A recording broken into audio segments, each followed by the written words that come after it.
اس تقدس کو رکھنے کے لیے اپنے دھوبیوں کو اور استری کرنے والے ملازموں کو اور وردی کو ادھر ادھر لے جانے والے خادموں کو کرنل کا عہدہ دے رکھا تھا۔ وردی کی طاقت اور تیل کے نشے میں مخمور صدام حسین کی سیاسی عزائم واضح طور پر عراق کے حدود سے بڑھنے لگے۔ وہ خود کو عرب دنیا کے رہنما اور تاریخ میں اپنے آپ کو سلطان صلاح الدین ایوبی جیسے سپہ سالار کے برابر سمجھتے تھے، کیونکہ سلطان صلاح الدین ایوبی میں تکریت میں پیدا ہوئے تھے۔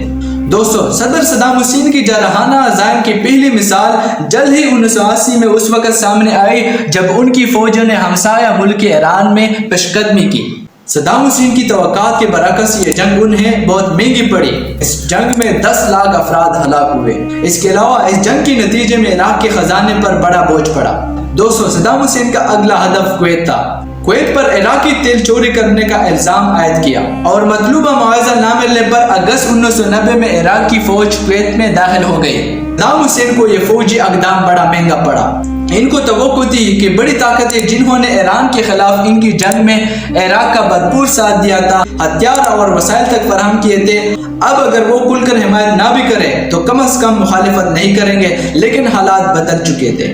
امریکہ اور اس کے اتحادیوں کے خلیج میں اپنے مفادات یعنی تیل اور اسرائیل کی حفاظت ہر قیمت پر ضروری تھی، اور اسی لیے امریکی قیادت میں آپریشن ڈیزرٹ سٹارم کے تحت امریکہ اور برطانیہ نے عراق پر جنگ مسلط کر دی۔ 11 ستمبر کے واقعے کے بعد امریکہ مسلسل اس بات پر ڈٹا رہا کہ عراق کے پاس وسیع تباہی کے ہتھیار ہیں، اور برطانیہ کا کہنا تھا کہ ان ہتھیاروں کو صرف 45 منٹ میں قابل استعمال بنایا جا سکتا ہے۔ اس کے علاوہ عراق پر ہتھیار چوری بنانے اور حاصل کرنے کا الزام بھی لگا، اس لیے عراق پر فروری 2003 میں امریکہ نے دوبارہ حملہ کر دیا، مگر اس حملے کرنے کے بعد بھی عراق پر کوئی الزام ثابت نہ ہو سکا۔ دوستو، عراق امریکی اور برطانیہ کی گٹھ جوڑ میں شامل ملکوں کو اگرچہ اقوام متحدہ اور سلامتی کونسل کی حمایت حاصل نہیں تھی، اور اقوام متحدہ کے معاونکاروں نے امریکی برطانوی گٹھ جوڑ سے کیے جانے والے دعووں کی تائید بھی نہیں کی تھی، تاہم اس کے بعد بھی حملہ کر دیا گیا۔ اپریل میں سقوط بغداد کے بعد صدر صدام حسین انڈر گراؤنڈ ہو گئے۔ اس قبضے کے بعد 20 جولائی 2003 کو معزول صدر صدام حسین کے دونوں بیٹوں ابے بن صدام حسین اور قصی بن صدام حسین اور 20ویں صدی کے بہادر ترین بچے صدام حسین کے پوتے مصطفیٰ صدام حسین کو عراق کے شمالی شہر میں موصول میں حملہ کر کے قتل کر دیا گیا۔ 14 دسمبر 2003 ہفتے کی شام مقامی وقت کے مطابق رات 8 بجے عراق کے شکریت کے قریب ایک کارروائی کے دوران صدام حسین کو انتہائی مفلسی حالت میں گرفتار کر لیا گیا، جس کے بعد امریکہ کی نگرانی میں مقدمہ چلایا گیا، اور 3 نومبر کو صدام حسین کو 148 کی کردوں کے قتل کے الزام میں سزائے موت کی سزا سنائی گئی۔ سزا پر عمل درآمد تک صدام حسین کو نظر بند کر دیا گیا۔ پرتشدد زندگی گزارنے والے صدام حسین جب گرفتار ہوئے تو دوران قید باتھ روم خود دھوتے تھے، اور کپڑوں کے صرف 2 جوڑے دیے گئے تھے، اور ساتھ میں پلاسٹک کا ایک سلیپر بھی حاضر خدمت کیا گیا۔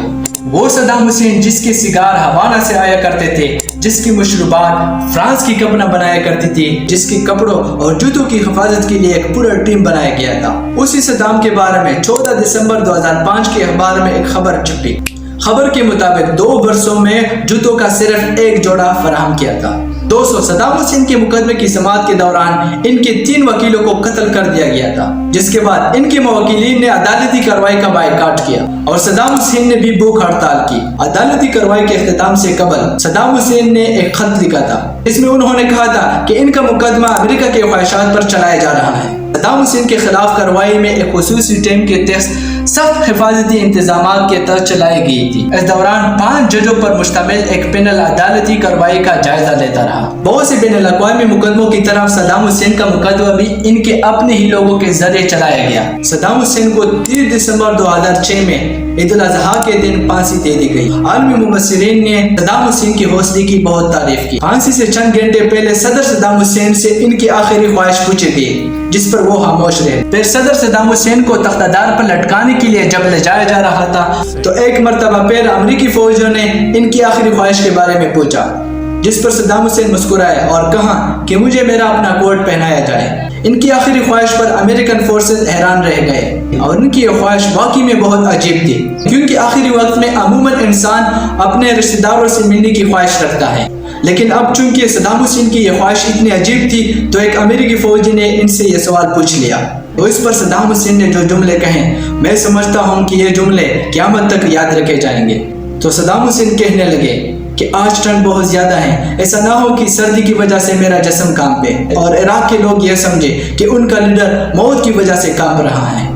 بے شک ہر عروج کا ایک زوال آتا ہے۔ صدام حسین کے بارے میں آپ کی کیا رائے ہیں کمنٹ سیکشن میں ضرور دیجیے اور ساتھ ہی میرے چینل کو بھی سبسکرائب کیجیے۔ مجھے دیجیے اجازت، اللہ حافظ۔